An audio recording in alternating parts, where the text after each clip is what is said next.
আসসালামু আলাইকুম।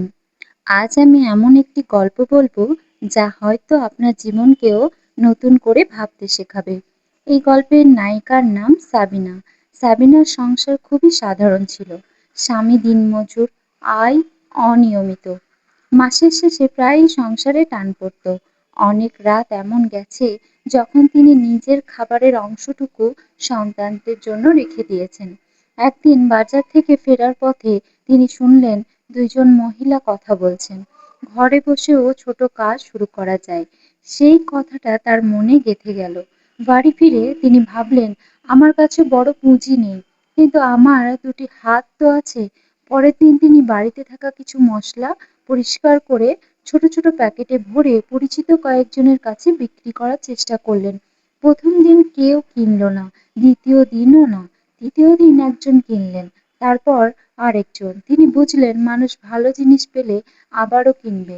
তিনি হাল ছাড়লেন না, প্রতিদিন একটু একটু করে কাজ করলেন, নতুন কিছু শিখালেন, কিভাবে সুন্দরভাবে প্যাকেট করতে হয়, কিভাবে মানুষের সঙ্গে ভদ্রভাবে কথা বলতে হয়, সবই শিখলেন। ১ বছর পর তার ছোট্ট কাজটাই নিয়মিত আয়ের উৎস হয়ে গেল। সবচেয়ে বড় কথা, তিনি শুধু নিজের সংসার সামলানো না, পাশের গ্রামের আরো ২ জন মহিলাকেও কাজ শেখালেন। একদিন তার ছেলে জিজ্ঞেস করলো, মা তুমি এত কষ্ট করেও কখনো হাল ছাড়োনি কেন? সাবিনা হেসে বললেন, কারণ আমি জানতাম আজকের কষ্ট যদি সৎ পথে সহ করি তাহলে একদিন এর ফল অবশ্যই পাবো। বন্ধুরা, এই গল্পটি আমাদের শেখায় অভাব লজ্জার নয়।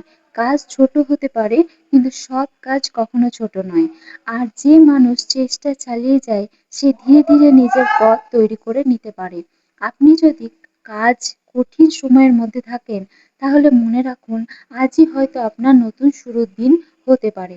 ভিডিওটি যদি আপনার ভালো লাগে তাহলে লাইক করুন, আপনার মতামত কমেন্টে লিখুন এবং এমন আরও অনুপ্রেরণামূলক গল্প শুনতে চ্যানেলটি সাবস্ক্রাইব করুন।